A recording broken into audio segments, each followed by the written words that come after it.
Alors, Fernando s'agace de questions inacceptables sur son âge. Alors, les questions inacceptables, faut peut-être pas non plus exagérer, c'est légitime de se poser des questions sur l'âge des pilotes, comme sur Kimi Raikkonen par exemple. Donc voyons ce qu'il dit dans cet article. Alonso a obtenu 2 titres de champion du monde de F1 dans sa carrière, mais aurait pu en gagner bien plus. Le pilote alpine a été troisième du championnat 2007 à égalité avec le vice-champion Hamilton et à un point du champion en 2010 et 2012. Lors de ces années Ferrari, il a été battu par Vettel pour 3 et 4 points respectivement. Alors oui, alors en plus c'était le nouveau barème, donc 3 et 4 points c'est que dalle, hein. Il n'y a qu'en 2013 qu'il a terminé vice-champion sans pouvoir lutter pour le titre, à 155 points de Vettel, mais juste toutefois qu'il aurait pu gagner davantage de couronnes.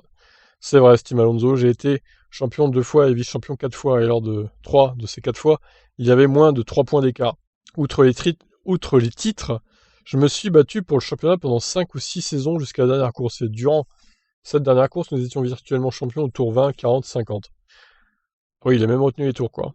Alonso est revenu en F1 après de 40 ans, et cela a causé de nombreuses questions sur son âge, ce qui l'a parfois agacé. Chacun suit sa propre voie. De l'extérieur, on accorde beaucoup d'importance à l'âge.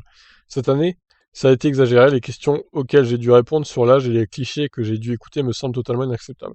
Toute ma carrière sportive s'est déroulée dans l'autre sens. J'ai toujours été le plus jeune de ceux qui ont couru, dans toutes les catégories. Je n'ai jamais de ma vie répondu à des questions sur l'âge. Mais maintenant je le fais, la Formule 1 étant scalée, c'est très médiatique et il faut parler de tout, aussi de l'âge.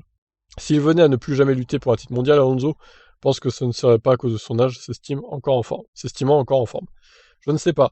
Ce ne sera certainement pas à cause de l'âge. Si la voiture que vous avez et l'équipe dans laquelle vous êtes ont une période de domination et des performances supérieures, les 2 pilotes qui conduisent cette voiture gagnent.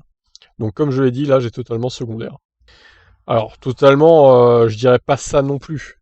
Tu mets Raikkonen dans la Mercedes, je suis pas sûr qu'il soit hyper performant. Je pense qu'il serait moins fort que Bottas, honnêtement. Après, on peut pas savoir. Mais vu ce qu'il montre chez Alfa Romeo, après, il est peut-être démotivé aussi, Raikkonen chez Alfa Romeo. Ce qui pourrait expliquer ses contre-performances, ses pannes de cerveau aussi, comme à la fin de l'Autriche face à Vettel. Bon, en tout cas, bon, je pense pas que l'âge pour l'instant d'Alonso, l'image est magnifique, hein. Par contre, avec son regard là, de fou.